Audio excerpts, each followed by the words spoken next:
Josh Stevens. MZ, Michael Zwerling. May I ask you a personal question? You could ask 4 if you wanted to. You're so behind. That's right. I've been building up credits. So, what makes you laugh? A good comedian and unexpected wisecracks. We have a great comedian on as a guest today. Probably the best. Oh, my Not goodness. normally billed as a comedian, but I know that he's a great comedian. That's amazing. I know that. Yeah. And so, are there any jokes or any behaviors or any stories that you can relate to me that can make me laugh? Because I just want to laugh continuously throughout this Saturday special. I'm so sick of knotted up stomachs and fear and concern and stress. I'm just so sick of it, aren't you? I am. Well, on the Wednesday edition of Flight 1080, when I got the opportunity to take the keys to it, I ended up... That's your normal day, isn't it? Oh, Thursday. No, it's not. Thursday, okay. Yeah, but Billy was working the morning show, and he usually does Wednesdays, so I took that over, had my buddy Casey. He had one of the best wisecracks during that. You can even see it on the KSCO Facebook page or through any archive that we offer. And let's perform a public service for our existing audience. See if you can relate the story right now, this minute.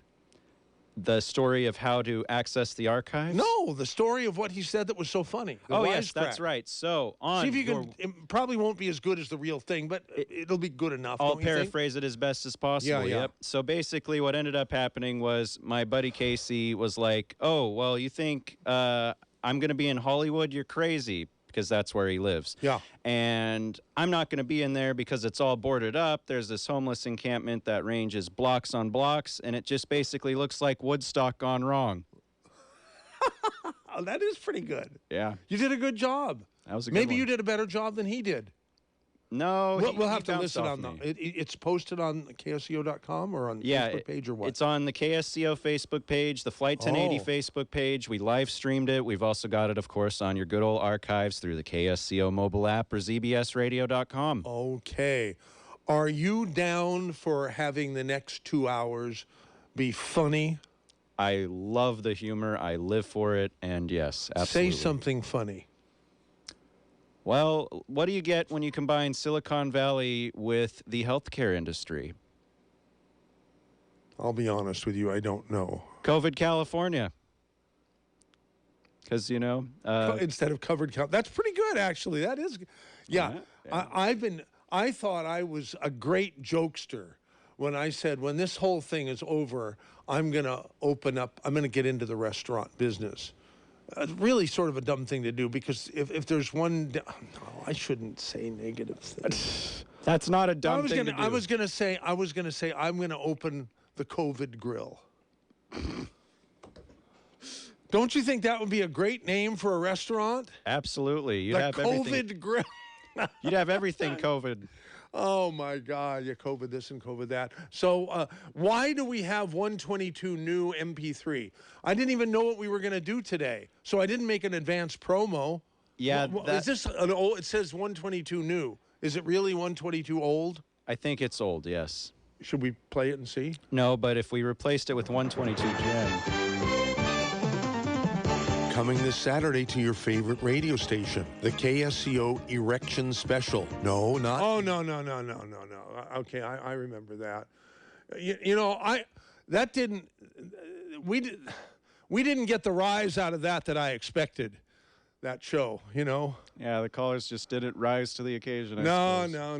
No, but what the heck? So I don't understand why it's in there, but we'll just go ahead and play this instead, okay? Morning.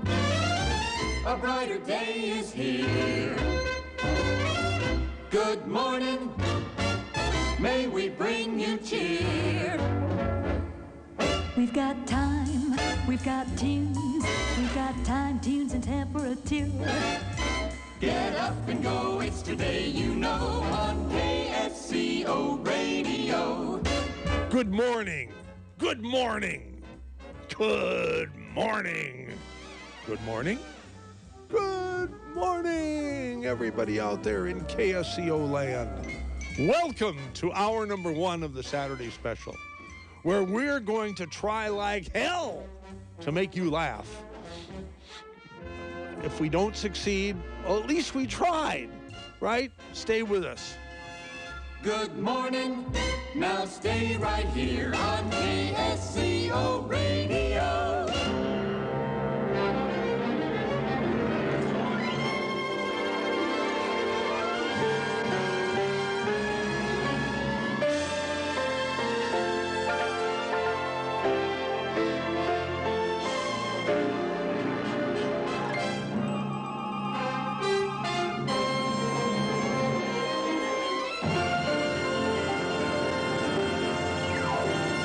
Okay, today's guest, at least for the first portion of the program, is someone who is not normally thought of as a comedian. But this person gives me, every conversation we have, I have one of the biggest belly laughs ever. So that's good for my health, right? I mean, I think I'm going to live a little longer, if not a lot longer, because of the belly laughs I get from this man, who is my good friend Michael Harrison. Michael, how are you? Are you there? Hey, I'm here. Happy Thanksgiving. Oh my God, you're more here and there than I am. I am a man who lives in the moment. I am filling the room with my humor. Well, do you agree that who was it? Norman Cousins, decided that humor was more. Norman Cousins. Do you remember him? Was he a friend of yours? He was a friend of mine, and I interviewed him on. I used to do many years ago a TV show in Los Angeles, and he came on the show, and he talked about how he had forestalled death. He eventually died, but he was dying. He had all kinds of ailments and maladies, and he extended his life for a very long time by having a daily dose of comedy. He watched Three Stooges and Laurel and Hardy movies and things of that nature. And basically, he's famous for this. I mean, he's famous for a lot of things, but this is one of the things people still talk about. Norman Cousins explained how humor can be a therapy and keep you alive. So, I remember him well. And Don't we need a new Norman Cousins? I'm not talking about a comedian. I'm talking about someone who is an advocate for humor and laughing and just making yourself feel good. Well, there's a lot of humor out there. I don't think that there's a lack of humor. I think that there's, unfortunately, a need for humor because these are tough times. As a matter of fact, when Josh and I got on the line together, folks, I'm not in the studio with MZ. That's why he made such a deal about how present I sound. I'm thousands of miles away. But so Josh and I sort of did a little test. And we don't really know each other. And he said, "How are you?" And I said, "I'm great, I'm fine." But I said, I feel funny saying that because you don't want to be too wonderful because these are such tough times. People are dying. People are stressed. People are losing their money, their jobs. All kinds of, mayhem is going on. So you don't want to be too happy. But I don't know. I don't think we need an advocate for comedy. I just think we need less political correctness. An advocate for laughing. Not an advocate. There's plenty of comics around, Right. Really. I want to differentiate. There's nobody that I can remember since Norman Cousins who was an advocate for laughter to make you feel better. Yeah. Right? Yeah. Would you agree? I can't think of anybody off the top of my head. No. He was and to this day we're talking will become that person. Yeah, but I think the biggest deterrent to comedy today is political correctness, and I think that if I have to break it down to statistics, I'd say about 20% of the reason we have political correctness is well placed. You don't want to hurt people's feelings. You don't want to insult people. You don't want to bring people pain, and you don't want to perpetrate myths and stereotypes. However, that being said, when you throw the baby out with the bathwater and you don't have any kind of politically incorrect humor, that serves as a stifling situation.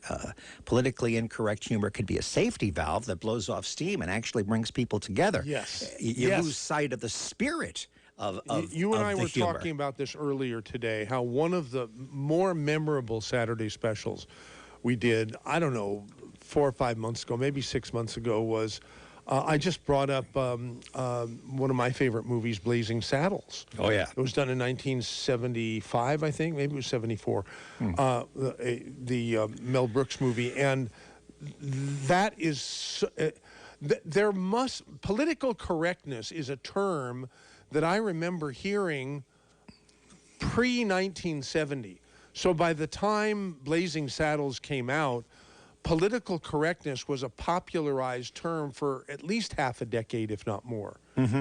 And I believe it was created to sort of thumb its nose at political correctness. However,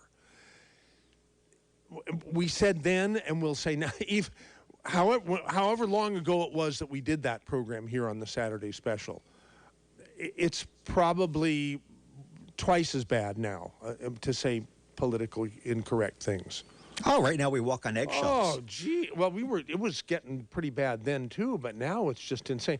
So I want to advocate for being politically incorrect, and we should have a regular politically incorrect show.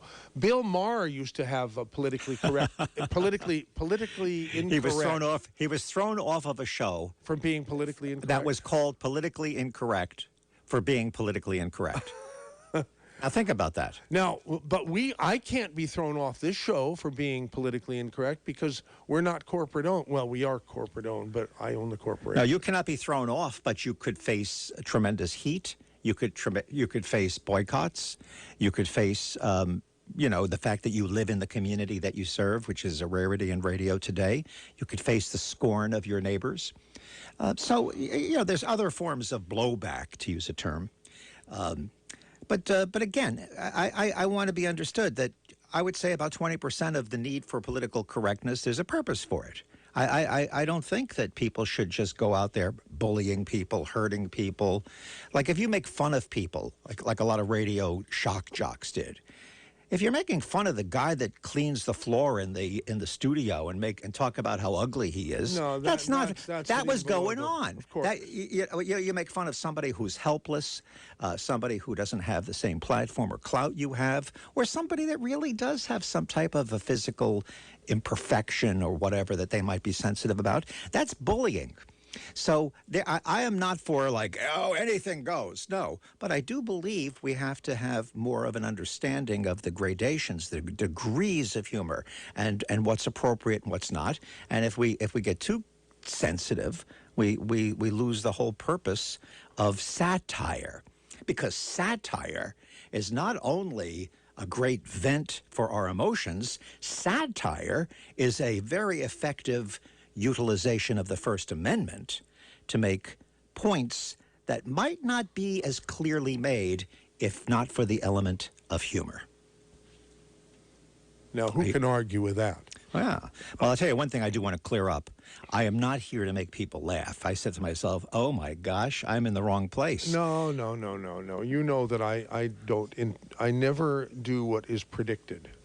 But in keeping with what I said in our earlier conversation today, that my desire to use the Saturday Special is indeed what we will do today. I am going to invite people to call in with jokes or something to make me and you and Josh Stevens laugh. By the way, where's Dave? Dave Michaels. Is he in the cave? He is not today. Oh, don't tell me he's sick. He is not. Okay, he's just not into it. Why? What happened to him? He's scared about possibly getting the COVID cooties. Really? What? He said, did you hear that, Michael? No, I didn't. I hear silence. Here. Go ahead, Josh. Say it again. Oh, basically, he's just playing it safe. Just had a little scare of a relative testing positive for the COVID cooties. That's all. Okay. But not anything. He's not in He's not anything here. Like there's been anybody to catch Nope. COVID here or anything like. Nothing There was imminent. a concern about you that you had, and all it was some dumb fever, right? It wasn't COVID. It was like a flu, Yeah. a cold or something. But Okay. yeah, thankfully it was not the big sick. Okay, now you can talk, Michael. I had to take you off so that you could hear what. You still Josh have that handicap there? You can't fix it? With all No, we can't. There's some reason why we. I'm laughing. You see, I find that funny. I'm sorry. Well, Richard B. See, now you're laughing at our esteemed engineer, Richard B. Luther II's expense. And that's not like you. That's not like you. Oh, I feel terrible about that. Now I feel guilty. Okay. See, I stepped over the line. But anyhow, no, but you didn't know you were doing that. That's fine. You get a pass. Now, I am putting it out to our audience. And we might not get any calls at all because people might be in such low doldrums that they can't think of anything that tickles them that they would want to call and share with our Saturday special audience. And I understand that. Now, if that's the case, at least for the segment that you're on, there won't be any dead air. Yeah, Because no. you and I just won't allow it. Now, No, if no. you weren't here, there could be plenty of dead. No, I wouldn't say that because Josh Stevens wouldn't allow it either. Nope. No, plus, we're not going to tell jokes. Well, we can. But my problem is I've never been a good joke teller. I am very insecure about telling jokes. But here's the bigger problem: every joke I know that's worth telling is dirty. So, I'm not going to tell dirty jokes on the radio. I'm not going to. well, nothing with profanity, but you know, they have to have profanity. I have one. can't that you uses, just say bleep? Can't you just say bleep where the profanity is? And people know what you mean. I have a joke that uses the F word. Let's use it. I No, mean, let's do no, it. no. But And just say I've bleep. had Substitute this, bleep. Maybe in a month or two we'll promote it and build up ratings for it. The fact, though, is that I have had many discussions with my advisors as to how do we tell this joke on the radio because it's that funny, and yet not use the F word. And if you don't use the F word, a joke just doesn't work. And what can I say?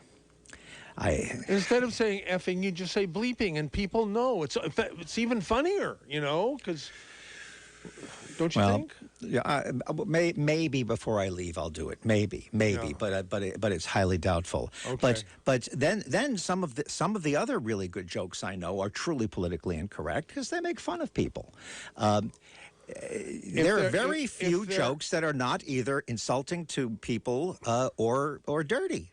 I mean, let's face it. Or hurtful to people. Yeah, I don't want to hurt anybody. That's the last thing I ever want to do. And I don't want to be hurt. We can make a joke at, say, Trump's expense because he can take it. You know, he dishes plenty of it out, so he should be able to take it, right? Yeah, we could definitely make jokes at any politician's expense and to a certain degree celebrities. Now this is interesting because there is in law and in terms of libel and slander and all of that, there's a whole gradation of appropriateness and legality and who is fair game and who is not for making fun of in At public. one point, does a person become a public figure?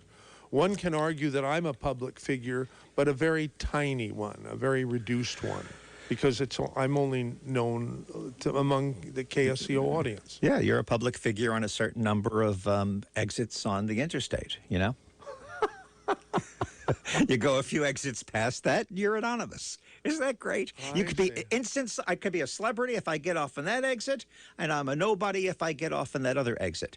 You know what they used to call that back in the old days? They called that a Kansas City star, somebody who's locally famous. Yeah. But let's not lose the point. The point is, how do you determine who is a public figure who's fair game for attack? Yes.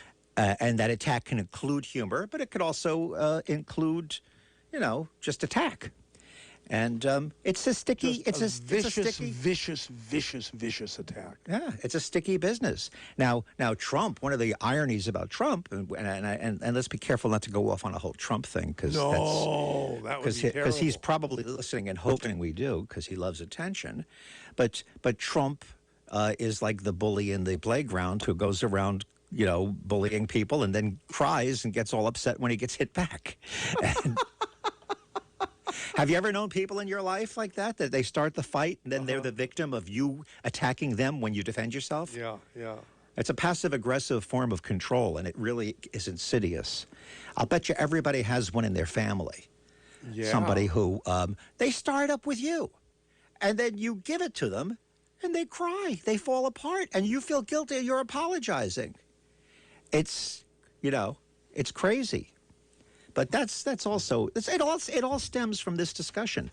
But basically, the premise, just to reiterate the premise, is that these are sad times. These are tough times. As I was talking to Josh, said, "Hey, man, I don't want to say I'm really good because I feel guilty being good because there's negative stuff going on. There's a lot of and we should care. Well, about the other that. side of that coin is that people can use you as an inspiration if you're feeling good in these terrible times. It's like saying no to stress. Is it morally acceptable to feel completely good in terrible times? Like I said to a buddy of mine who's a real hard-nosed talk show host, very, very conservative. If you're in trouble, it's your fault. And I was just having a conversation with him the other day, and I said something to the effect of, boy, 2020 has been a lousy year. And he said to me, why do you say that? I said, what, are you kidding? It's a lot. He said, hasn't been my experience. And I said, you ass. You go on the radio every day. You claim to be in touch with people. You communicate with people. You express ideas. You get into people's heads. And it's not your experience that this has been a bad year, and therefore it wasn't a bad year. You have no empathy. You're not a part of the human race. It's true. I don't think there's anybody out there who would characterize 2020 as a good year. Hasn't been my experience, he said. I haven't found anybody except this particular ass of a talk host who shall remain nameless. Uh-huh. Well, there are a lot of ass talk show hosts out there. There's one of the beautiful... I give awards to I think asses. Josh Stevens wants to say something. Do you, Josh Stevens? I do. I want to ask, what, in your eyes, Michael, constitutes an ass talk show host?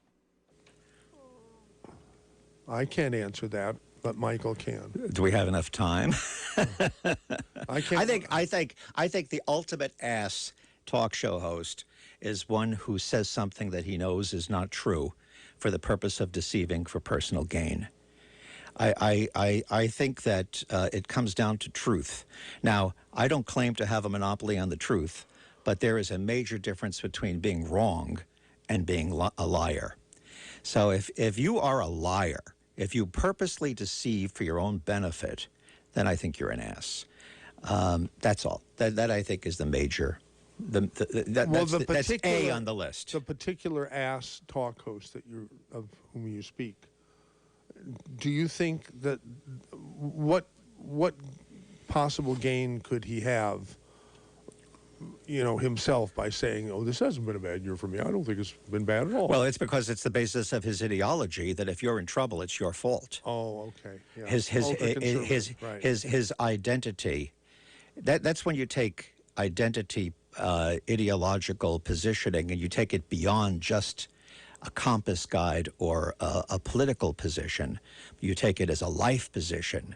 I don't care about those homeless people. If they had worked as hard as I do and they had done what I do, they wouldn't be homeless. It's not my problem. I'm not going to let them get into my head. I'm not going to walk around and worry about other people at all because,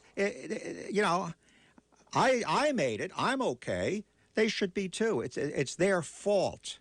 That type of thinking is an extreme. There's a degree of truth to it, but only a degree. But when you make that your ideology to protect yourself, I mean, should we be completely protected from the pain and strife and sadness that surrounds us? Yes. Okay, well, then you're an ass too.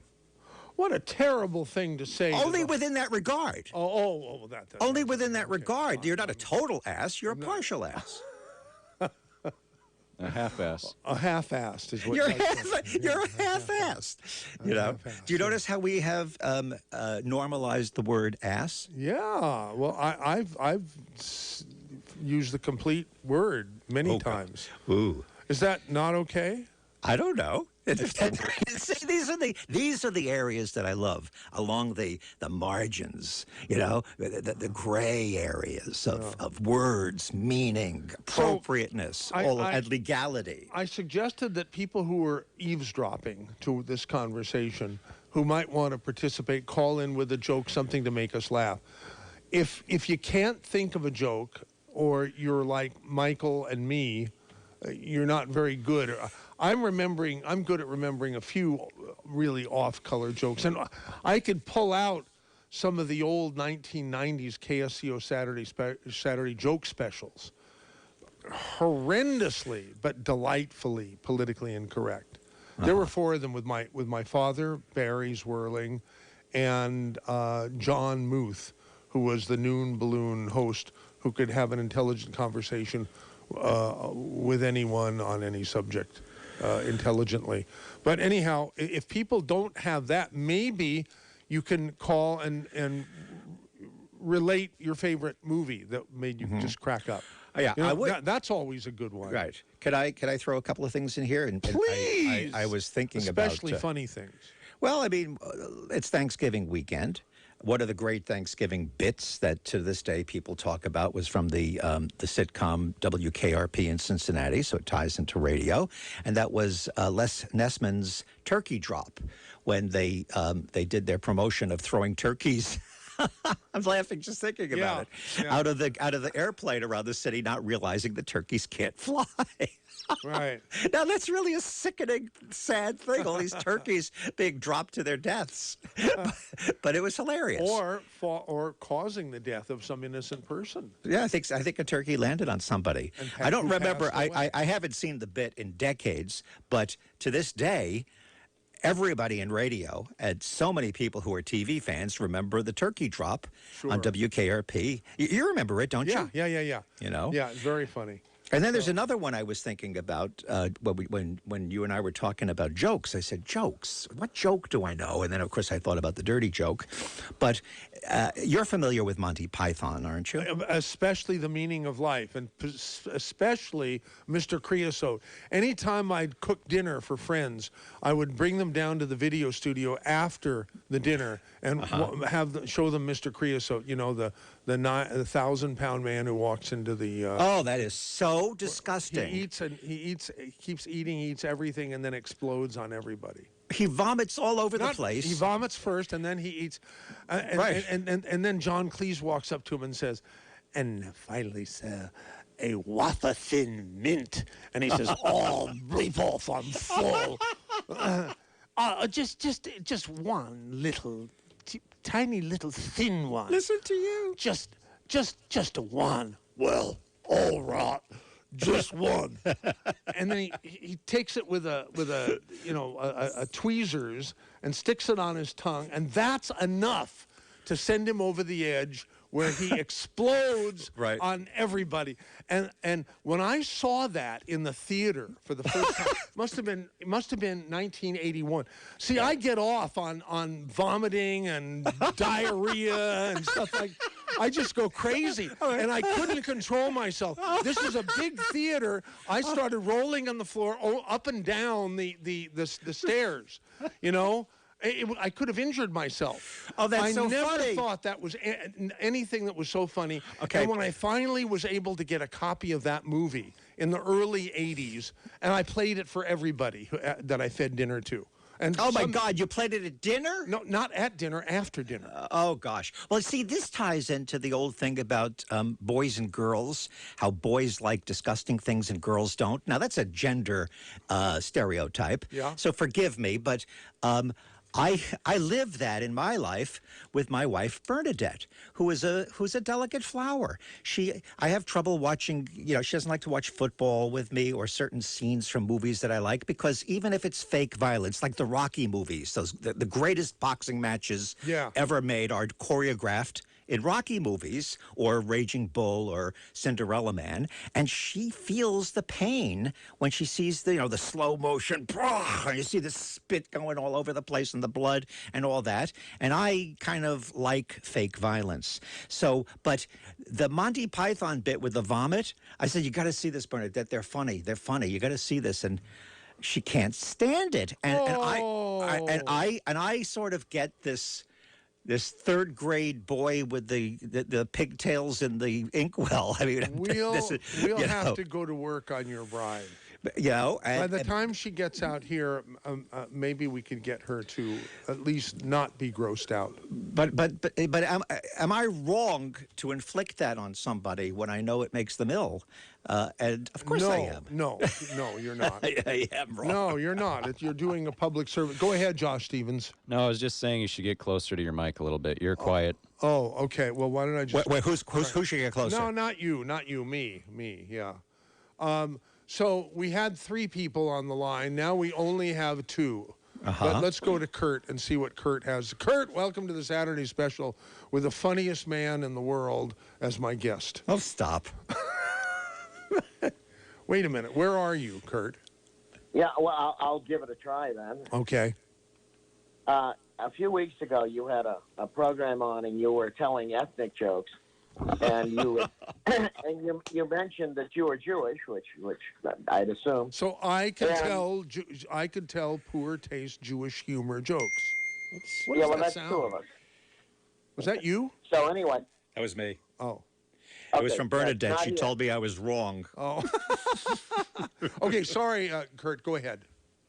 So you asked for people to call in with Jewish jokes, and I didn't have a chance to make a call, so a belated call. Okay. What do you get when you have 12 Jews in one room? A mikvah.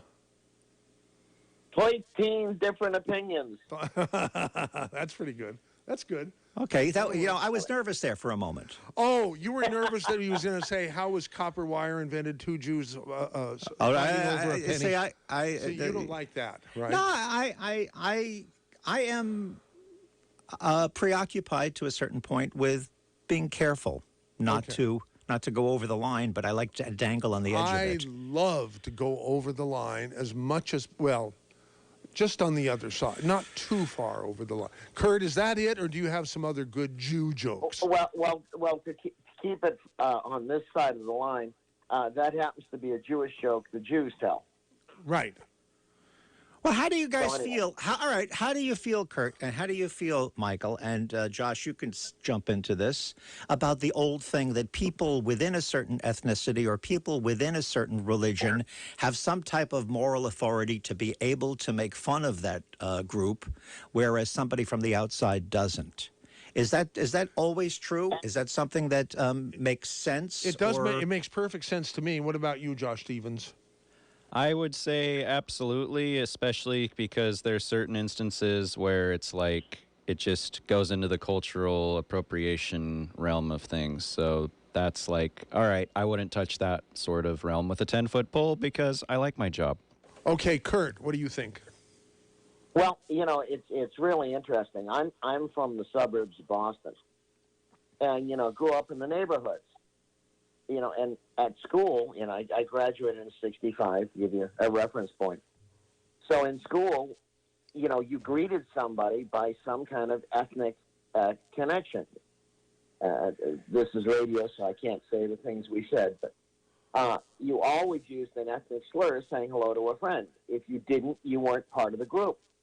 And so, we had great jokes, we had great music, we had great food, Italian food, and Armenian food, Irish food, German food, Finnish food. And matter of fact, I just made a Finnish dish last night. But when I came to California in '64, I was shocked. Nobody could make any ethnic jokes at all. It just was absolutely forbidden. So it may be geographic. Well, listen, I think that about people outside the group, right? I think if someone in the group is willing to, what's the word, knight somebody outside the group, then that, and make that well known that person has been accepted so that they can use the end thing like they do among themselves.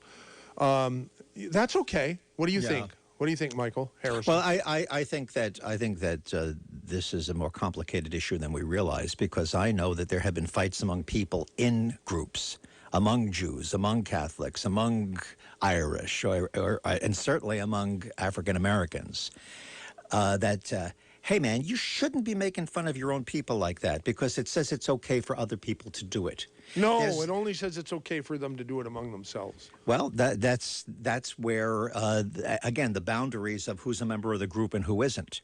I mean, do you have the right to knight somebody, a member of the group, when there are other people in the group who may not want them to be in on that? It becomes sticky no matter how you look at it, and it's interesting. It's very interesting. If everybody in the group agrees to let this person outside of the group be an honorary member of the group. Hey, Kurt, thank you for calling 479-1080. Yeah, Here's Terry good in caller. Capitola. The Terry in Capitola. Boy, do I want to talk to you, Terry, but off the air. Now, you have a great you have a great Jew joke for us? Ooh. Yes, I do. So Sadie's, I don't even like being part of that. Okay. Do you have a good, what kind of, yes, call it yes. something So else? Sadie's husband Abe dies, so she decides to place a obituary in the New York Times. She calls up the New York Times, and she starts going on and on about his life and all the wonderful things and his relatives and his children and so forth and so on, his wonderful marriage. And then the lady on the other line interrupts her and says, this isn't for free, that we actually charge for these. And she says, oh, let me call you back. So she calls her back, and then she thinks about it for a while. She calls back, and she says, Abe Saperstein died. That's the obituary. He says, well, no, you actually get 6 words minimum. She says, let me call you back. So she calls her back, and she says, Abe Saperstein died, Cadillac for sale. Michael, was that funny? No. Okay, sorry. Sorry, Say- Terry. By the way, I'm part Jewish, so I can kind of do it. But I heard that from one of my best Jewish friends. He always would tell me the best Jewish jokes. I can tell you Irish jokes if you want. And That I whatever, hear from whatever my- you You want. You as see long what as I they're think. good. What I think is that an ethnic joke that furthers a stereotype that's used by people to diminish the standing of that group is sort of over the line. That's why you didn't like my 2 Jews arguing over a penny. How was copper? The joke with the toy teen that was harmless. Okay. But to put forth a stereotype that a certain group might be cheap, or that they're crooks, or that they're murderers, or that they're lowlife, or that they're dirty, or then I think it's not as funny. Well, the joke You I don't just have to told- hit below the belt, is what you're saying, really. I think these are all things that should be taken into consideration. And even the word Jew, the way you say it, the word Jew unto itself is neutral. But if you go Jew or Jew joke. or Jew jokes, you're immediately putting out into the universe negative stereotypes. But And everybody knows I'm Jewish. that doesn't give you the right among all Jews to do that. Okay. It doesn't. The jury will I disregard find that this- last I statement. find this by- whole discussion disturbing because the very essence of comedy is to be slightly offensive, because we laugh at the truth in some of the observations that people make, and it is a genuine observation that Jews happen to be frugal. They're good with money. I don't think that's a negative thing. I don't think it's a trait. I mean, my wife, who Michael, she's Chinese, and she describes herself as a Chinese Jew because she says she's doubly frugal because she's both Chinese and Jewish. She's not actually Jewish, but that was the joke that she would tell on herself, and she's really telling it on herself as being Chinese. Yeah. Well, And, understand. I appreciate what you're saying. I'm not saying people shouldn't do that. I'm just pointing out the different issues that exist within this conversation, and my own sensibilities. My own sensibilities are to think before I speak. Not because I don't want to lose my job. I work for myself. I'm not about to lose my job. you don't have to worry. You're not going to fire yourself. I just don't feel like, for the sake of a quick laugh, necessarily doing something that in the long run doesn't contribute to the benefit of the human race. And that's all it is. But that's just me. But I'm a free speech advocate. I don't believe they should be illegal.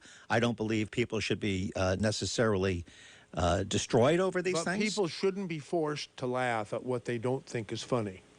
But I remember Kurt before said he was in Boston. I remember when I first went to Boston, I found that the humor in Boston was far more tight, than it was in New York or L.A. And you tell someone a joke, and they'd look at you and they go, That's not funny.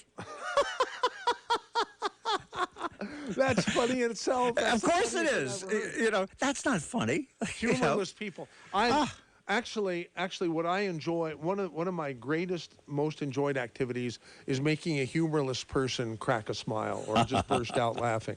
You know, it's I just would a like great to point challenge. out. Go ahead, I Terry. would like to point out here. We're not curing cancer here. We're just trying to make people laugh. That's all we're doing here. It's not a big deal. Take yourself a whole lot less seriously, because the people who tell these jokes, and oftentimes it is people of that ethnicity that tell those jokes on themselves because they know there's a kernel of truth in it, and all the best humor has a kernel of truth in it. What a pitfall we face having a serious discussion about humor. Yeah. Are we taking Well, humor? Are we taking humor too seriously? Okay, I'll perhaps. tell you one of my Irish jokes. Okay, good. Okay. So it's 8:00 on a Friday evening, and an Irishman walks out of a bar. What happened to you, Terry? I said, it's Friday evening at Yeah, 8 we o'clock. heard that. We and heard that. and an Irishman walks out of a bar. We're missing something. That's Okay. the joke. Oh, that's the whole. Oh. That is the joke. It's a very dry, very subtle joke, but that's the joke. Because that would never happen. No Irishman would ever walk out of a bar on Friday at 8 o'clock. They simply wouldn't do it. That's what make it funny. I get it. Okay, you know what a 7-course Irish dinner is? No. Oh, A 6-pack and a boiled potato. Yeah, that's pretty good. That's a funny joke too. It is. that's not funny. You're just tricking, Michael Harrison. That's not funny, laddie. You come over here. You tell that to me face to face, and we'll see how funny you are. All right. All righty. Now, Terry, be around afternoon today because I have to have a nice, serious discussion with you. Okay? All right. All right, thank you. So here, I'm going to say take next. So, Oh, my God, that's John and Salinas. John, turn off your damn radio. I don't like you to talk like that. Oh, okay.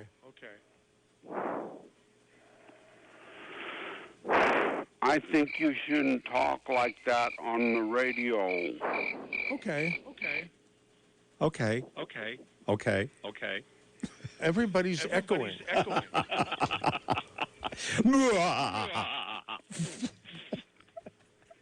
Is he listening to the radio? No, he can't be listening to the radio because the delay isn't that long.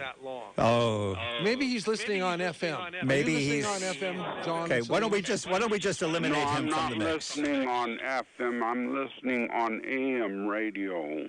Okay. That explains Well, it. thank you for listening. We do Please let's appreciate get it. out of this echo chamber. There's enough of an echo chamber Tony in talk and radio. Live Oak. Tony. MZ. Hi, Tony. Boy, are you in my wheelhouse today. You forget that I make you laugh every time you hear my songs. Always. Right. Well, I gave you a copy of the lyric of Mumbo Mumbo, and it's about you, and you didn't want to hear it a month ago when I wrote it, but it fits right into the program. It's It about fits perfectly now. Go ahead, Okay. please. Mellifluous Michael has a curious cycle, and that governs his singing of songs, his radio stations, anti-subjugation, and a cutting-edge writer of wrongs. Every once in a while, MZ makes me smile. When his voice goes gravelly or smoky, he just opens his throat and out music will float, recognizable as karaoke. A reluctant minstrel, so fragile as crystal, self-deprecating to our Michael. Though he quibbles and pouts, we accept his self-doubts, and we're happy with his minstrel cycle. We're happy with his minstrel cycle. We're happy with his minstrel cycle. Though he quibbles and pouts, we accept his self-doubts, and are happy with his mumble. So that's that song. People And I used to also- tell me that it's not that I have an inferiority complex, it's just that I really am. That's promo material. Well, Jews in general, I find, are self-deprecating. In fact, it used to be a rule until that comic came out and started insulting everybody, never to insult another person. I was raised with Jews in Detroit, Michigan. My grocer was Kelman Zaitz, and he had a son who was a state champion basketball player. Even though he was 5'6", he could jump higher than anybody in the state. But anyway, I also have a joke that I told you on the radio that you liked a lot. So tell it again, so Michael can enjoy it. Oh, sure. Okay, yeah. There's a couple who's married for a few years, and they're talking seriously together, as they usually did. And he said, "Gee, we really have it made, don't we? We have a great bunch of friends. We're financially fixed." And he says, "There's only one thing that bothers me a little. When I hear you say that I'm the only one you've ever had." She says, "Yes, darling, you're the only one I've ever had. All the rest of my fellows were 9s and 10s. Oh, yeah. Dango. Did you enjoy finally, that, Michael Harrison? Yes. Good. And Okay. that's a joke. That's a joke that would be very popular back in the 30s and 40s. You know, different decades have different eras of jokes. Do you remember the first joke you ever heard, MZ? Hell no. As a kid, I do. The first joke I ever heard. What is it? What Tell has it now. What has four wheels and flies? A garbage truck. Right. You know, remember the? Do you remember the moron joke? He's laughing. But listen, I'm going to be gone. I'm going to be gone, you know, soon. So Very soon. I want to mention. Too soon. Do I have to leave now? No. Back to Monty Python. Yeah. One of the best jokes on Monty Python was a joke about a joke. This guy wrote a joke that was so funny he died laughing reading his own joke. And then everybody that read the joke died laughing, and then the military got it, and they used it as a weapon against the Germans during the war, because the Germans couldn't come up with their own joke to counter it. And that, I think, was hilarious. But I think the funniest scene that I've ever seen in a movie, which is so sophomoric, so childish, so ridiculous, but it makes me laugh, was Jim Carrey coming out of the fake rhinoceroses behind in Ace Ventura. And Jeez, I missed that one. Sounds great. Go to YouTube after this show is over. Don't do it until then. Go to YouTube and just put Ace Ventura rhinoceros or, you know, something like that. And you will, if you are a person who has a real lowbrow sense of humor, I mean, if you're a sophisticate, forget it. You're not going to like it. But if you have a lowbrow sense of humor, you will be rolling around on the floor. It is that Will funny. I roll as much as I did with Mr. Creosote on Monty Python? It's sort of on that level. Mr. What is it? Creosote? Is that the name? Yeah, Mr. Creosote. Is so off the charts disgusting that it has to rank as one of the greatest bits ever filmed. Totally. But this Jim Carrey bit of him, well, coming out of a rhino, it's just killer. It's killer, and that's very funny. I will do that. You know, in fact, I'm so excited. I'll finish hour number 1, and then Josh Stevens will take over hour number 2 while I go look for that. I wanted Michael to hear my promo. Okay, go ahead, Tony, real quick. Okay. If you don't like what you're hearing, you can change the way we roll. We're supplemental, sentimental, mentally remedial radio. Anyway, that was the end of it. Do you have a background in musical comedy? Are you? Well, no, I've been singing since I was 5 years old. I was the best boy soprano in Detroit 85 years ago. 80 years ago. I'm 85 now. Wow. I got to tell you, your songs are of a certain theatrical, bent. And let me say it in Michael's favor. Michael always lets me sing without ever hearing the song. He knows that he's going to appreciate something about it, and I always give him kudos for that. So thank you very much, Michael. Thank you, both of you, Michael. Thank you very much. Okay, I mean, the fact that he was able to find the word smoky to describe your voice, MZ, and then rhyme it with karaoke. That showed a lot of intelligence there. Oh, yeah. I've got thousands of songs, thousands of them, He really literally does. like that, and they're mostly not negative. Except I'll do this one. Politically correct is anti-circumspect. It's anti-American and anti-intellect.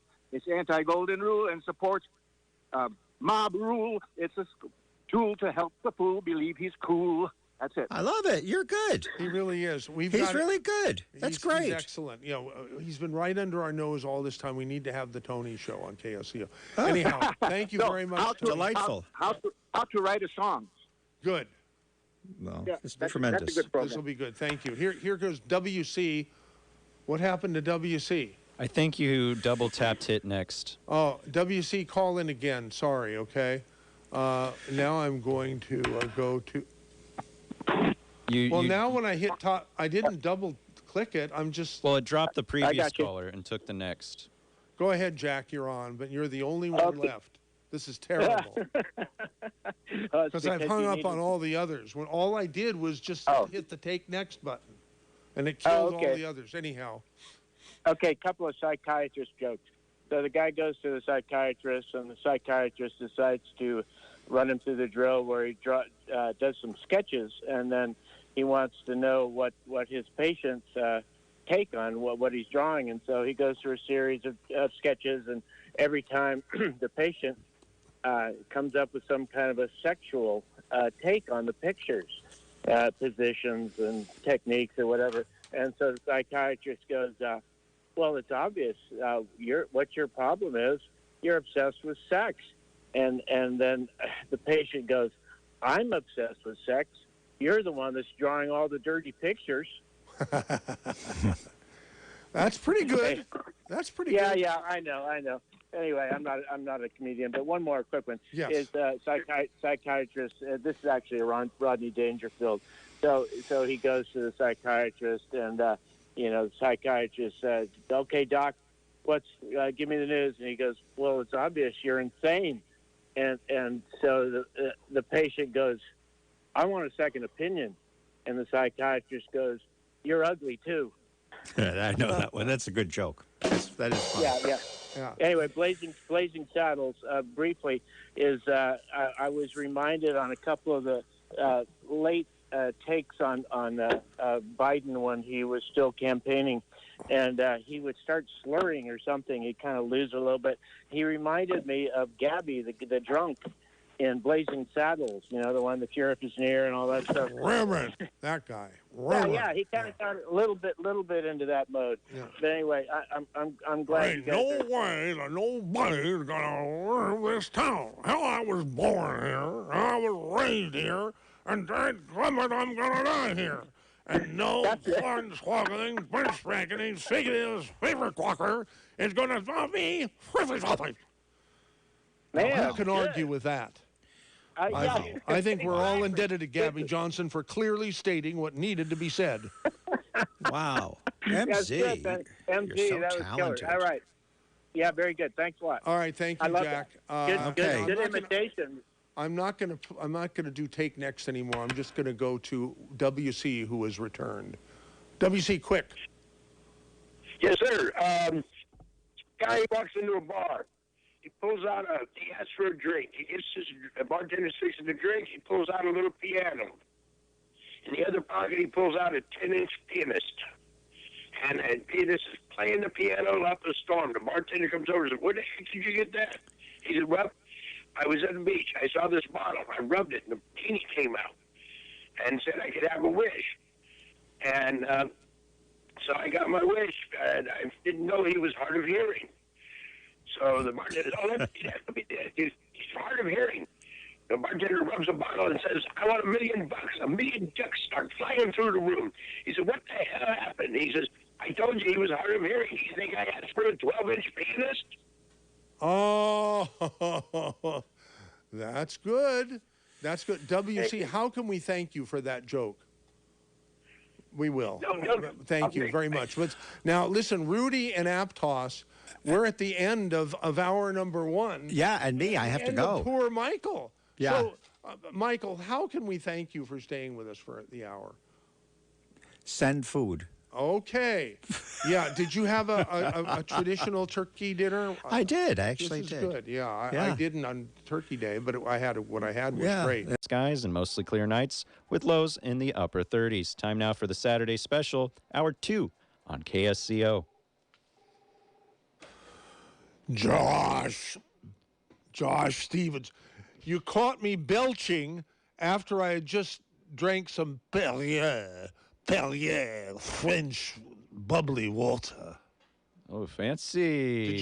Did the belch come across very loudly? I think you actually had the cough button on or something. No, I didn't. Well, I guess I didn't realize that maybe I did. Yeah, you were good. You did not belch on the air. Well, but it wouldn't be like, it's not like you haven't done that before. Well, not the belching part, but the other part, you know, that kind of noise. You mean back in 1967? Exactly what I was referring to. Yeah. The good old days. That's just what I was thinking. Yeah, we can't do that now. I'd be fired. From your own station, I was fired then. So you'd fire yourself in this case? No, I wouldn't do that. All right, so who was the caller that I said don't go? Now I feel so insecure. I think it was Rudy. Someone's calling. Someone's calling now. So from area code 408. So while Josh is screening that phone call, I'm going to invite the rest of you to call with something that will make me laugh, or make yourself laugh, or ideally make all of us laugh in unison, right? That'd be great, because we could all use some nice, healthful belly laughs, don't you think? 479-1080. Yeah, 479-1080 in area code 83. Oh, my God. Oh, I didn't give out my email address, but for those of you who know, it's mz@ksco.com. Let me bring it up and see if anybody has, here. No, nobody. Nope. There was nothing last hour at all. Hey, what does this mean? Does this mean that we're talking to ourselves on this holiday weekend? It's a beautiful, gorgeous day. So, and people, I guess, are going out and shopping. What do they call this? There's a name for, Black Friday and Cyber Monday. There's something for Saturday. What is that? Small Business Saturday? Yeah. Who comes up with these names? I have no idea, but people who like their alliterations, I suppose. I see. Well, okay. So if no one makes me laugh, then I'm going to descend back into the mire of politics. How do you like that? But before I do that, we're going to start hour number 2. No! Not that. This. Oh, hello, darling. I hate to hang up on you, but I'm sorry, baby, but I have to go. It's time for that wonderful record show. I'd love to visit, but you'll have to call back. KSCO has the inside track.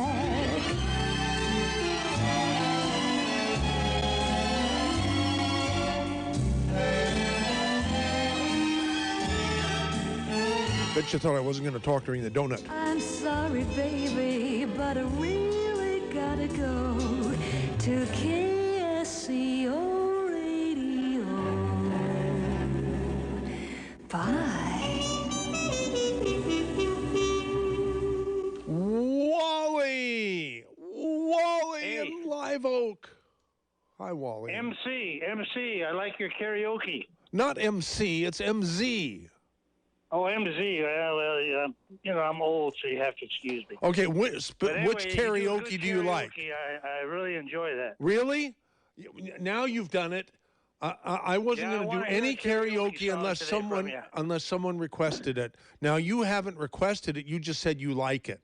But I'm going to put I want you to do some karaoke today. Wow. But it's got to be the 50s, though. No. All right, 60s I stuff. sent myself some karaoke just a couple days ago, and I forgot what it was. But while you're going to say what else you were going to say, I will find it, okay, and then I'll remind myself of what it is, okay? Yeah, it's good therapy too. The karaoke, very good. Okay, good. So wait a minute, is that all you called to say, or you have some other things? I'll see if I can tell you. This is an Italian joke, so you'll be in Santa Cruz. People will appreciate it. Oh, yes. There was an ad in the paper not too long ago. Italian Army rifle from the Second World War for sale. Yeah. Never fired and only dropped once. Oh, that's pretty good. I love that. I probably didn't tell it right, but that's one of my favorite jokes. Do you want to tell it again? Okay. Maybe you'll tell it right this time. Okay, let me try again. Okay. Ad in the paper. Italian Army rifle from the Second World War. Description was, never fired and only dropped once. Did I tell it right that time? I think so. You ding, ding, ding, ding, ding. That's good. Wally, You didn't laugh, so you must not have liked that joke. No. It's just that I'm not good at doing multiple things. I'm not a multitasking human. Okay. I was searching for some karaoke in the. Oh. Yeah. What's the matter, Josh? I was hoping I could drop some Italian I want to hear jokes. karaoke. Oh, well, Josh wants to drop some Italian jokes, and Wally wants to hear karaoke. Well, what should we do first? We should hear about the Italian chef that died. Okay, go ahead. Here, I gotta make it so he can hear us here. So you want to know how the Italian chef... Wait. Okay, now go ahead. So, did you hear about the Italian chef that died? No, but Wally wants to know too, I think, right? He passed away. That's very good. What does Fiat stand for? I don't know. Fix it again, Tony. Wow. What do you call a Roman with a cold? No, what? Julius Sneezer. Why wasn't Jesus born in Italy? Are you reading this, Josh Stevens, or are you rattling it off? He couldn't find 3 wise men or a virgin. Oh, God. Well, this is great. So, listen, Wally in Live Oak, are you still there? Yes, sir. Yeah. I'm loving the jokes. Did you like Josh Stevens' jokes? Well, I noticed you laughed at his and not mine, but that's okay. It's only because I was trying to find a karaoke. It's just I have dripping ego. Well, I love your karaoke. I want to hear it. Okay, well, here's what I can do. I can give you here, I'm going to play this song. I have to play it through the mic. Really? Roy Orbison. Roy Orbison? Oh, yeah. Okay. Crying? Did you? Crying? Yeah, I did that. That's a good one. How do you? Oh, listen here. Let's just do this. This isn't a karaoke, but I want I want you to guess what this song is. Okay. I'll know it's from the 50s. Yeah. Yeah. Okay, I think it's going to come up here. Oh, God. It's making me have egg on my face. All right, I give up. Don't feel bad. You can't find it? It looks like karaoke's not in the cards. It's supposed to be playing. No, this isn't karaoke. This is a song that I want to give a prize to the person who can tell me what this song is for. But Wally, just stay tuned, okay? I got to bring it up on the computer here instead of on my stupid iPhone. But in the meantime, all right, well, I'll be listening. Will you still listen? You won't turn off the radio after we hang up? No way. You're my favorite radio station. I tell you, I live for you guys. Since this COVID-19, you guys keep me going over here. Do you like my idea about opening up a restaurant when the virus is finished, called the COVID Grill?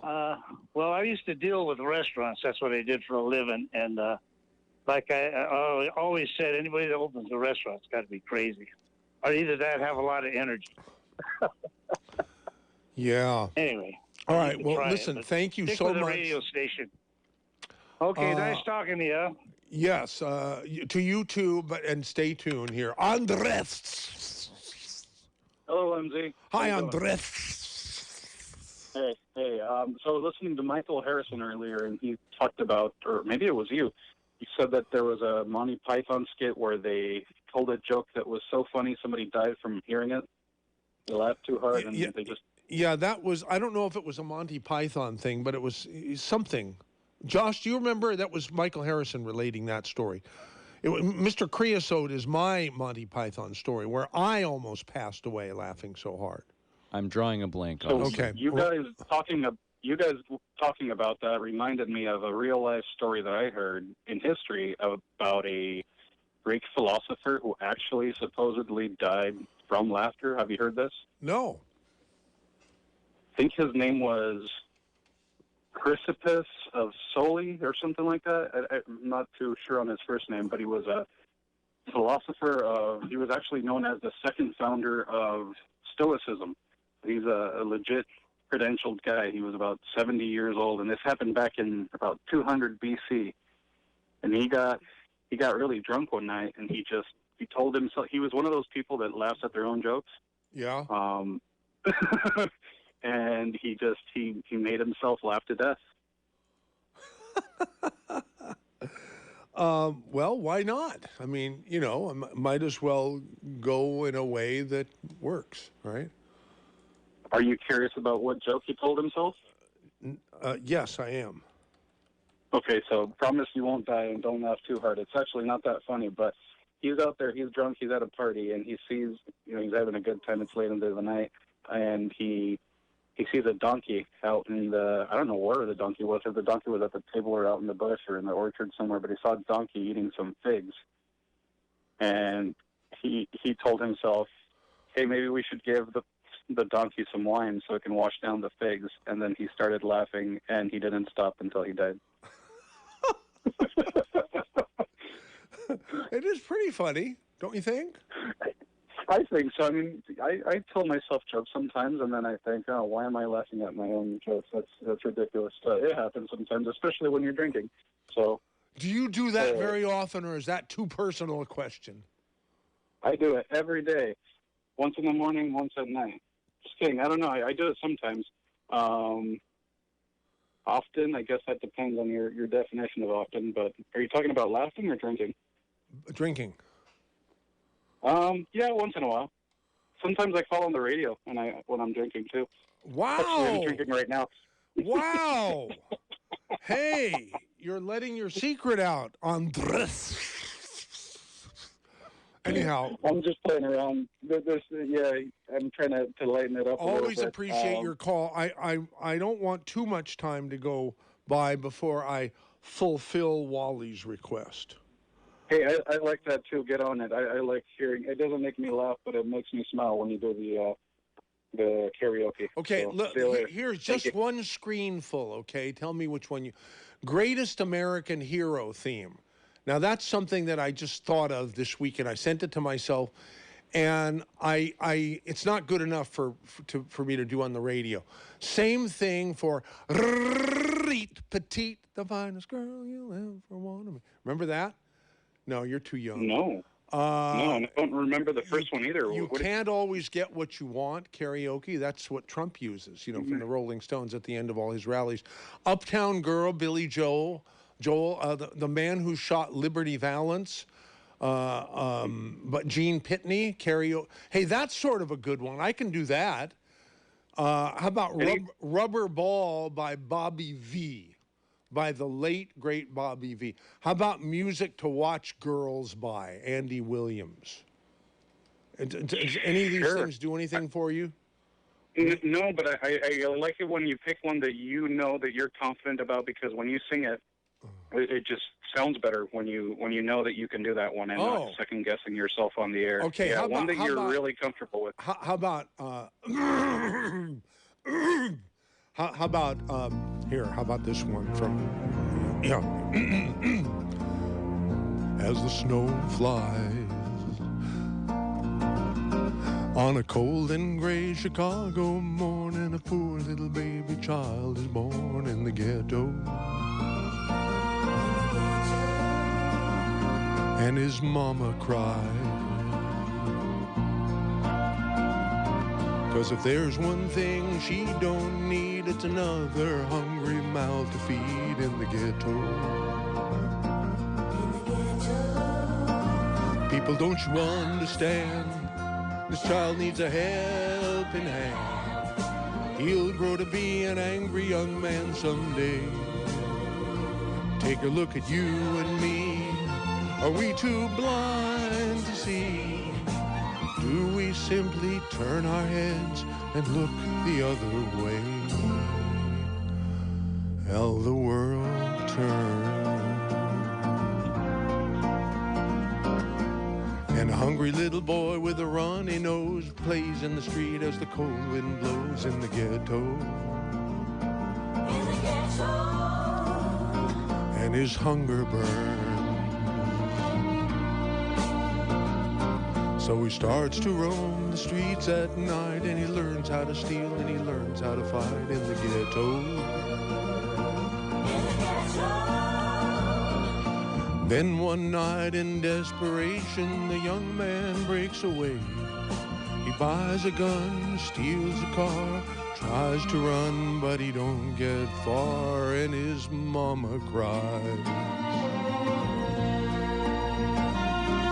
As the crowd gathers round, an angry young man face down on the street with a gun in his hand in the ghetto.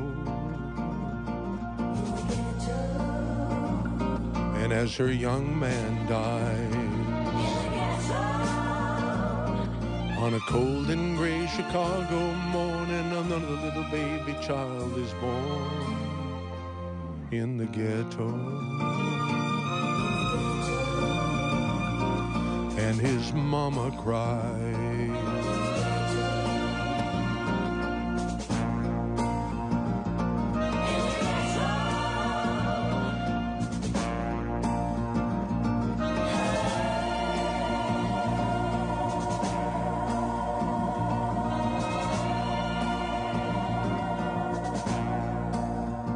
Was that passable, Andres?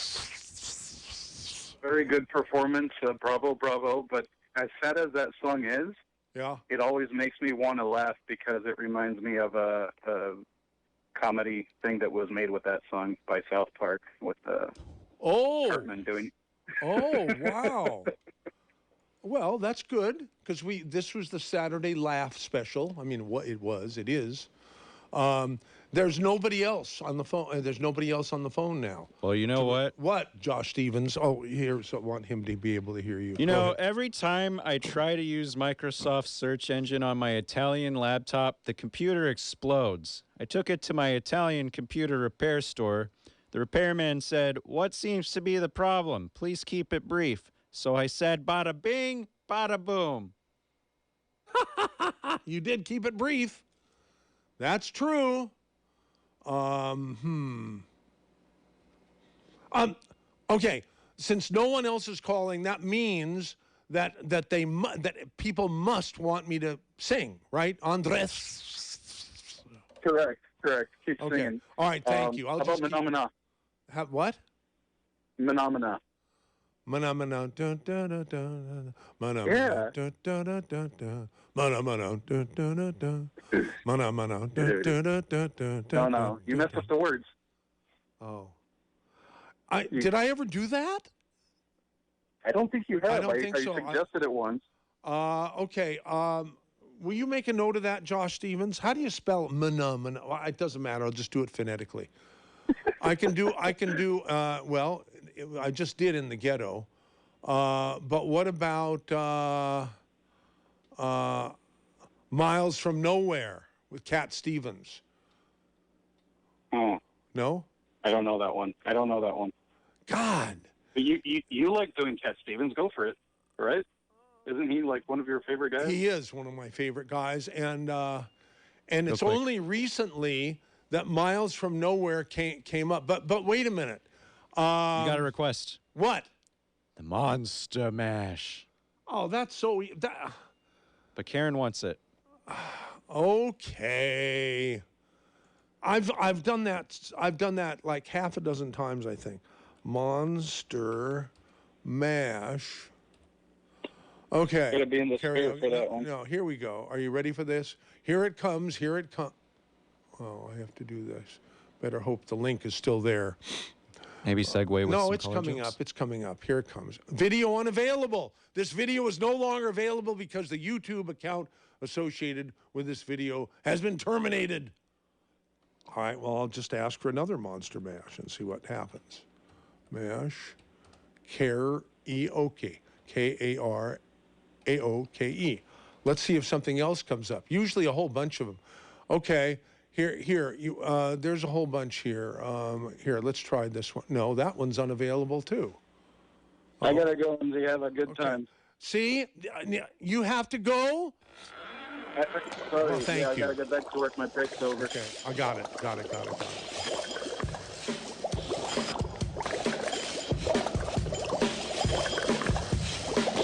I was working in the lab late one night when my eyes beheld an eerie sight. For a monster from its slab began to rise, and suddenly, to my surprise, He did the mash, he did the monster mash. the monster mash. It was a graveyard He did smash. the mash, It caught on in a flash. he did the mash. He did the monster mash. From my laboratory in the castle east to the master bedroom where the vampires feast. The ghouls all came from their humble abodes to get a jolt from my electrodes. The mash, They did the monster the mash. monster mash. It was a graveyard They did smash. the mash, It caught on in a they flash. did the mash. They did the monster mash. The zombies were having fun. The party had just begun. The guests included Wolfman, Dracula, and his son. The scene was rocking, all were digging the sounds. Igor on chains, backed by his baying hounds. The coffin bangers were about to arrive with their vocal group, the Crypt Kicker Five. They played the monster mash. The monster mash, It was a graveyard they smash. played the mash, It caught on in a they flash. played the mash. They played the monster mash. Out from his coffin, Drac's voice did ring. Steams he was troubled by just one thing. He opened the lid and shook his fist and said, "Whatever happened to my Transylvania twist?" It's now the mash, It's now the monster the mash, monster mash. and it's a graveyard It's now the smash. mash, It caught on in a flash. now the mash. It's now the monster mash. Now everything's cool. Drac's a part of the band, and my monster mash is the hit of the land. For you, the living, this mash was meant to. When you get to my door, tell them bodies sent Then you you. can mash, And you can monster the mash monster mash. and do my graveyard Then you can smash. mash, You'll catch on in a then flash. you can mash. Then you can monster mash. Mash good! Easy, Igor, you impetuous young boy. Mash good!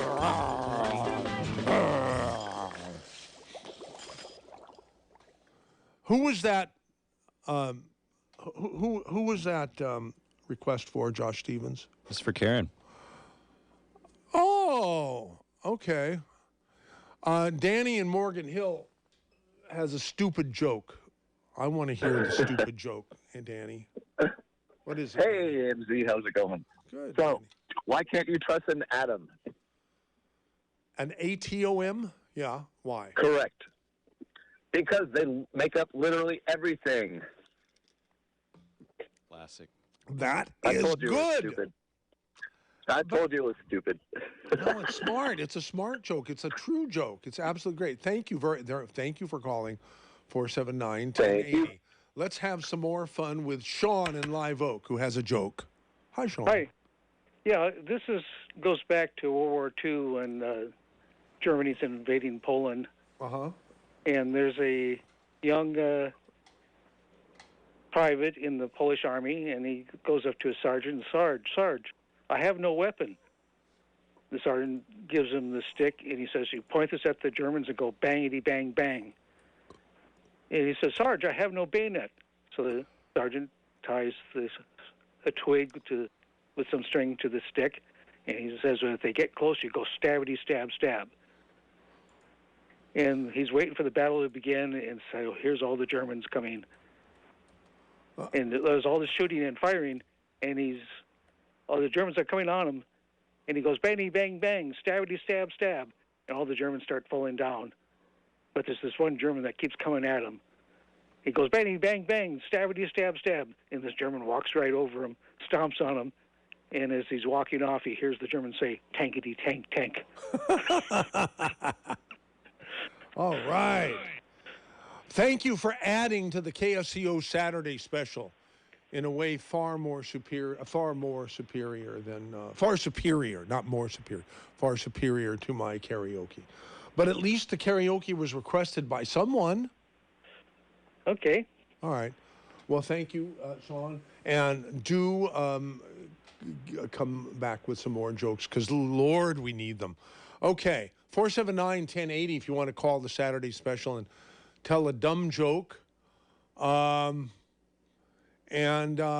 someone said something about Roy Orbison. Pretty Woman by Roy Orbison. Or I'll just do a search for karaoke in my email. Okay? I'll just do that and see what comes up. A whole bunch of stuff came up. And I want to do music to watch girls by. Don't you think that's a good one? That sounds amazing, but you should also, after that, check your email, because I think you got a karaoke request in there, too. Oh, okay. Well, here's by Andy Williams. Okay, here. It's a short one. I think I did this not too long ago.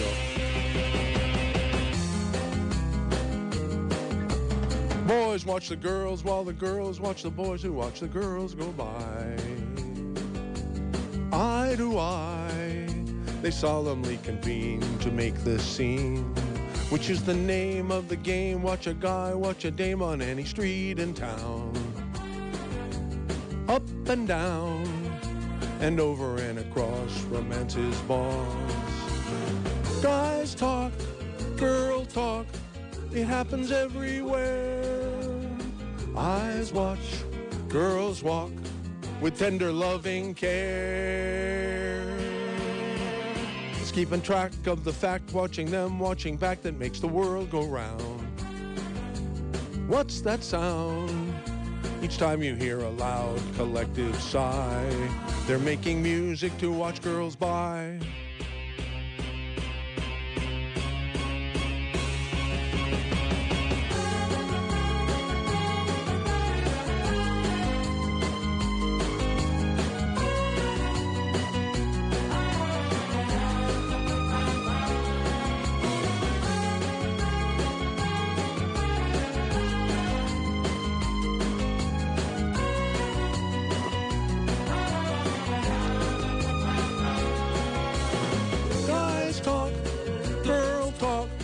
It happens everywhere. Eyes watch, girls walk, with tender loving care. It's keeping track of the fact, watching them, watching back, that makes the world go round. What's that sound? Each time you hear a loud collective sigh, they're making music to watch girls by. The boys watch the girls, while the girls watch the boys who watch the girls go by. Eye to eye, they solemnly convene to make this scene. La la la la la la la la la la la la.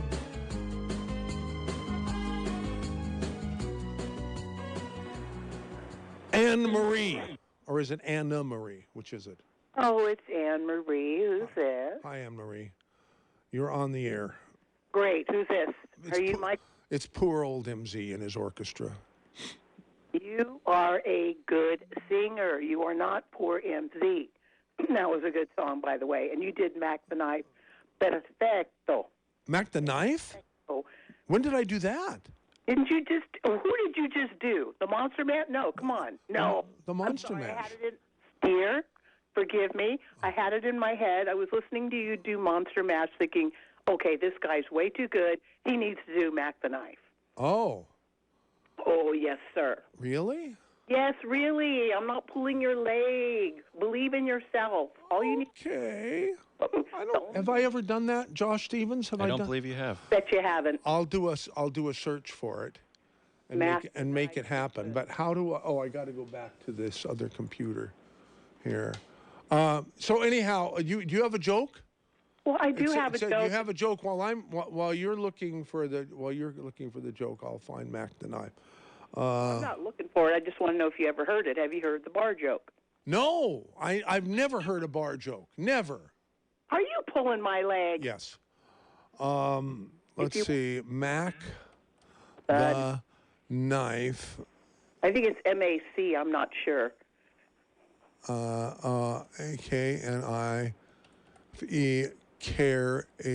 Okay. It looks like they might have it somewhere. Here it is. Okay. Tell the bar joke, then I'll do the Mac the Knife. Well, okay, but I think the secret of helping you sound your absolute awesome best is not have your microphone so close that we don't hear the background. Because when you blend in with the sound, you sound really good. You do have a gift. I mean, you're not Frank Sinatra, but you do sound good, and give yourself credit. Okay. Oh, thank you. I'm not a flatterer. I just call it like I see it, and I'm telling you like I see it. Okay, here's a bar joke. Stop me if you've heard it. But, you know, in the old days, a lot of guys worked at factories. Yes. And there was this group of guys that worked at a factory, and it was their, thing that they did every Friday. They cashed their checks. They don't want to go home to the wife and the kids.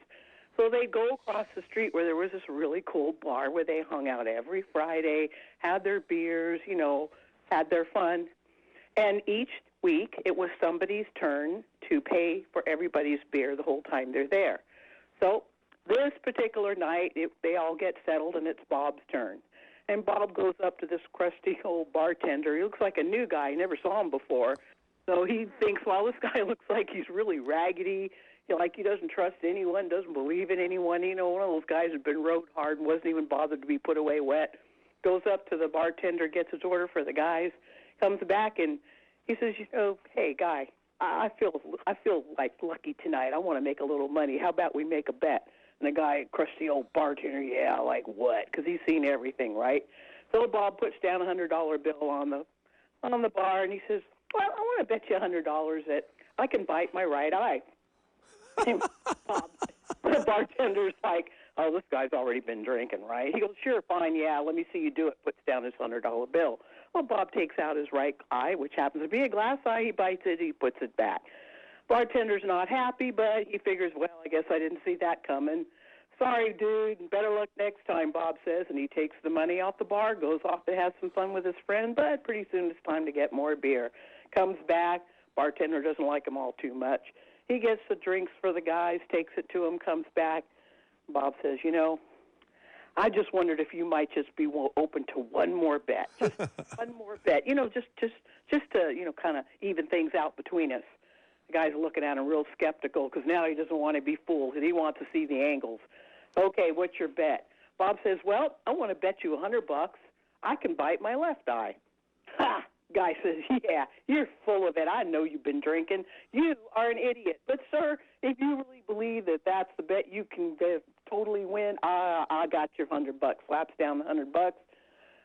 What do you think Bob does? Takes out his dentures and bites his left eye.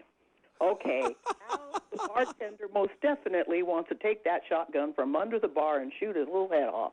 But he can't do that because Bob goes back, has some more fun, and now he comes back maybe an hour later, and he goes up to the bartender. The bartender clearly hates his guts by now. What the hell do you want now? Bob says, really, I do. I really, truly feel guilty. There's no way you could have known that I had a glass eye and quickly removable dentures. Listen, I want to give you a chance to earn your money back. Yeah, And how's that going to happen? So he puts down $100, and he says, okay, I'm going to make you this bet. The bartender leans in real carefully. He's not going to get fooled this time, right? He's not going to get fooled. He says, what do you want to bet me for? So Bob says, well, you see way down at the other end of the bar, that empty mug down there? And the bartender looks, it's quite a ways down there. He goes, you mean the empty bar at the end of the bar? He goes, yeah, that one, the last one down at the end of the bar, that empty mug. Okay, what about that empty mug? Well, Bob says, okay, here's the bet. I want to bet you $100 that I could stand up on this end of your bar and that I can take a whiz and I can get it all the way across this bar into that mug. Now, even though it sounds crazy, the bartender wants to consider the possibilities, the physics, the probabilities, and he absolutely decides without a doubt that this is an impossible thing to be done. He confidently slaps down his $100 bill, and he says, okay, dude, let me see you do it. So Bob hops onto the bar, he unzips it, and he starts peeing. He's peeing everywhere. He's peeing on the bar. He's peeing behind the bar. He's peeing over the bar. Hell, he's even peeing on the bartender, who is laughing his hoary ass off because he's not getting, as far as he goes, he cannot get one drop into that mug at the other end of the bar. And finally, he's all peed out, and the bartender's laughing himself sick. Hey, he scoops up the money. He says, sorry, dude, you had to lose sometime. Well, Bob's standing there. He zips it back up. He goes, oh, man, that's okay. I just bet all my friends over there $500 that I could jump up on your bar, piss all over the place, and you'd just laugh. You have a real gift for telling long jokes, but they're not boring because you don't slow down. You keep up the pace. That's very, very good.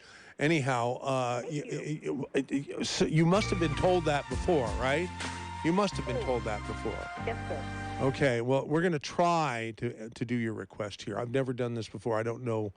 I just called it up here, and let's see what happens here. It's a good song, and you can do it. Take your time. Oh, the shark, babe, has such teeth, dear, and he shows them pearly white. Just a jackknife has old Mag Heath, babe, and he keeps it out of sight. When that shark bites with its teeth, babe, scarlet billows start to spread. Fancy gloves, though, wears old Mag Heath, babe, so there's never a trace of red.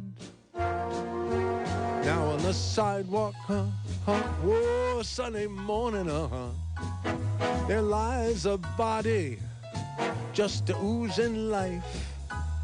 Can someone sneak in round the corner? Could that someone be Mac the Knife?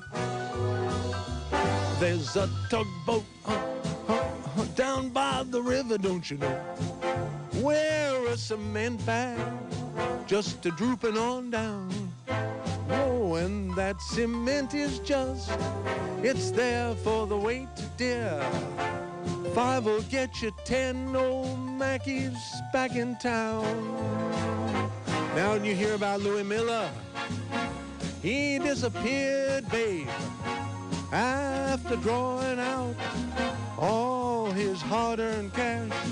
And now Mag Heath spins just like a sailor. Could it be our boy's done something rash? Ah, Jenny Diver, ho, ho, oh, Suki Tawdry, oh, Miss Lottie Lenya, and old Lucy Brown. Oh, the light forms on the right, babe. Now that Mackie's back in town, I said, Jenny Diver, whoa, Suki Tawdry, look out to Miss Lottie Lenya, and old Lucy guess that life falls on the right babe. Now that Maggie's back in town.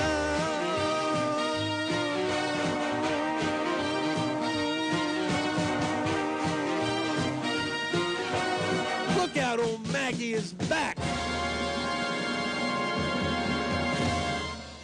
I've never done that before.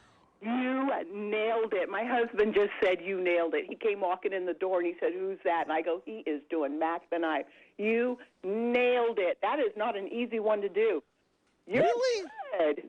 I'm proud of you. That's like one of the coolest songs ever come out of the 60s. It is pretty cool. I wonder why I never did it before. I mean, seriously, I never even thought to do it. That's a wonderful, song, huh? Well, Mackie is basically, one of those guys that goes around killing for the mob. Yeah. So it wasn't supposed It was a top hit. It was the biggest hit of all of all Bobby Darin's life, I think. It was good. It was good. So I want to thank you, and keep your chin up and keep singing and keep telling jokes. Okay. Take care, my dear. Thank you. That's life. That's what all the people say. You're riding high in April, shot down in May. But I know I'm gonna change that tune when I'm back on top in June. I said that's life. Wait a minute. We need to go to Nancy and Carmel. So I'm gonna fade the music down. Nancy and Carmel has a great joke, I can tell. Don't you, Nancy? Hi, Enzy. Your Mac the Knife was great, and that's one of my husband and my songs. Wow. And so I know that song real well, and you did a great job. Thank you. I can't wait to hear your joke. What's your joke? Well, I have two jokes, and one of them is from something that someone sent me called Jokes to offend everyone you know. In other words, something for everyone. It doesn't miss a trick on offending somebody. Let's do it. Okay, well, one of them's from that. I'll do that one first, and then I have a bar joke as well. Okay. And it's fast. So the one to offend everyone is, what do you call, and the jokes as Mexicans all say Latinos. Yes. Playing basketball. Two Latinos playing basketball. One-on-one. Okay, you know that one. The other one is a mushroom walks into a bar, climbs up on the bar stool, and the bartender says, "I'm sorry, I can't serve you." And he says, "Why not? I'm a fun guy." I can't serve you. Why not? I'm a fun guy. Oh, I get it. It was sexual in nature. Mushroom. Oh. Mushroom. Fun guy. Never mind. Oh, fun. Oh, that's even better. Yeah, see, I thought I was really sharp by getting it, and I wasn't getting it at all, huh? Well, it's all right, because I'm in your age bracket, so I can relate, honey. That reminds me. Okay. I've got the computer up, so I think I can do what I wanted to do earlier. All right, I'll be listening. Okay. Well, no. I want you to wait. Josh Stevens has a request here, but I sent myself something very early this morning. Yeah, here. Me. Okay. I want you to tell me what this song is, okay? I'll try. Okay.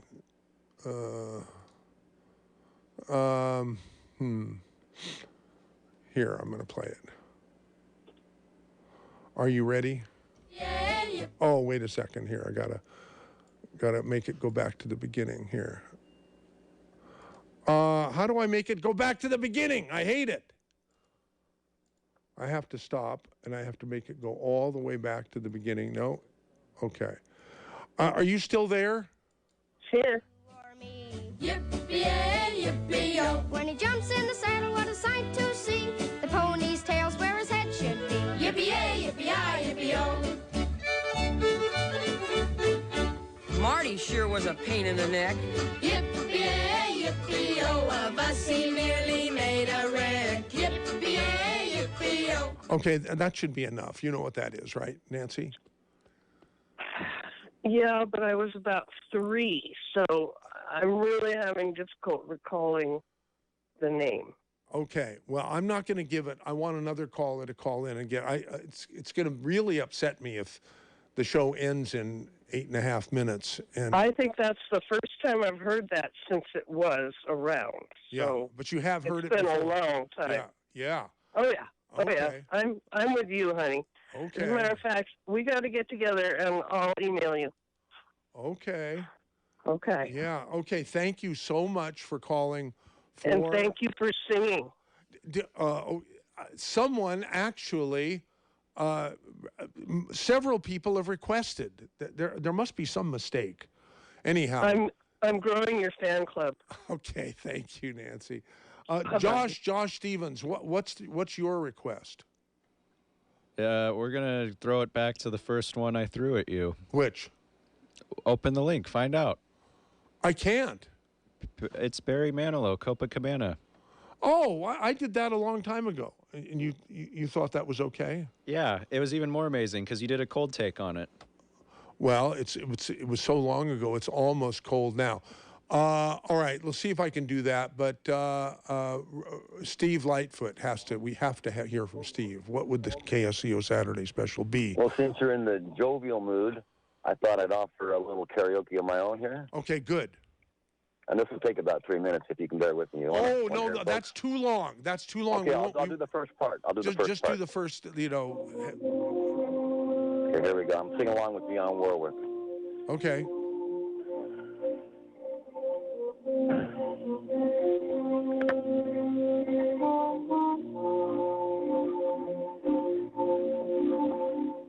Who can I turn to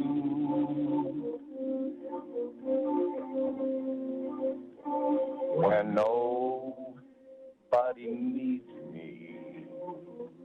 I forgot how good you are when you were in the studio here with your guitar. My heart wants to know, and so I must go where destiny leads me.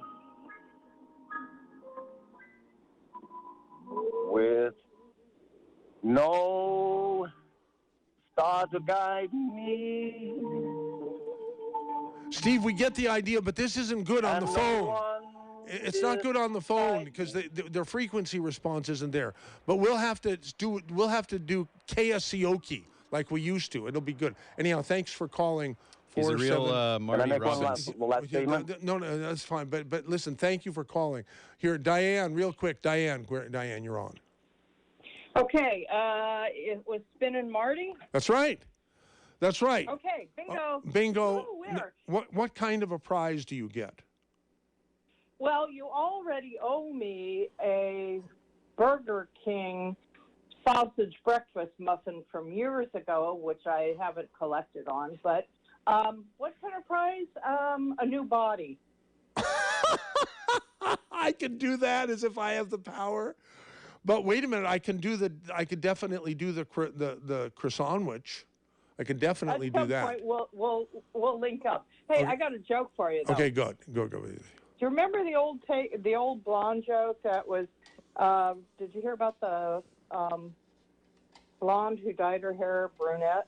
No. And why'd she do it? No. Artificial intelligence. So anyway, my husband was wearing his Berkeley ball cap the other day, and I looked at him after he did something particularly stupid, and I said, "Hey, you know what they call that ball cap?" And he goes, "No, what?" I said, "Artificial intelligence." But anyway, there you go. Okay. Hey, thank you so much for calling 479-1080. Now, what is going on here? This is what you want. I clicked on your link.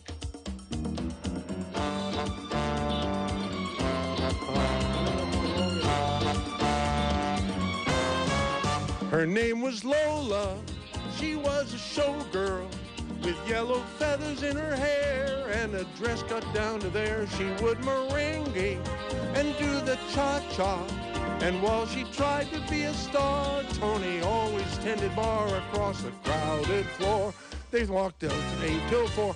They were young and they had each other. Who could ask for more? At the Copacabana, the hottest spot north of Havana.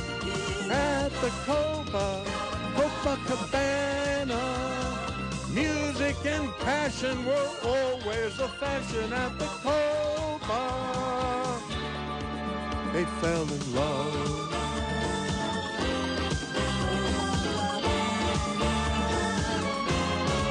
His name was Rico, he wore a diamond. He was escorted to his chair. He saw Lola dancing there, and when she finished, he called her over. But Rico went a bit too far. They sailed across the bar, and then the punches flew, and the chairs were smashed in two.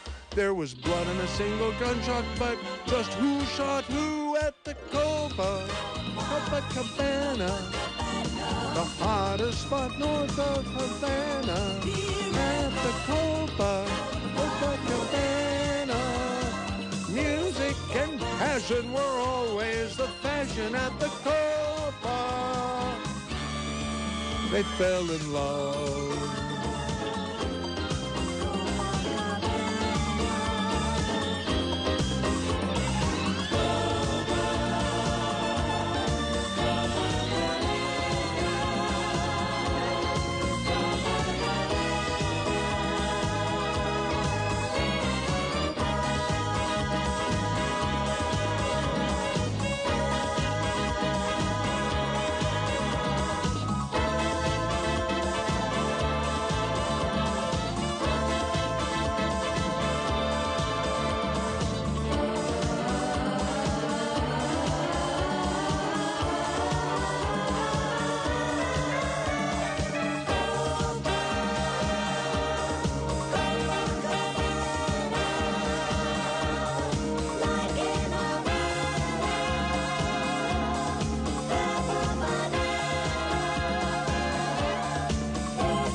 Her name was Lola, she was a showgirl, but that was 30 years ago when they used to have a show. Now it's a disco, but not for Lola. Still in the dress she used to wear, faded feathers in her hair. She sits there so refined and drinks herself half blind. She lost her youth and she lost her Tony. Now she's lost her mind. At the Copacabana.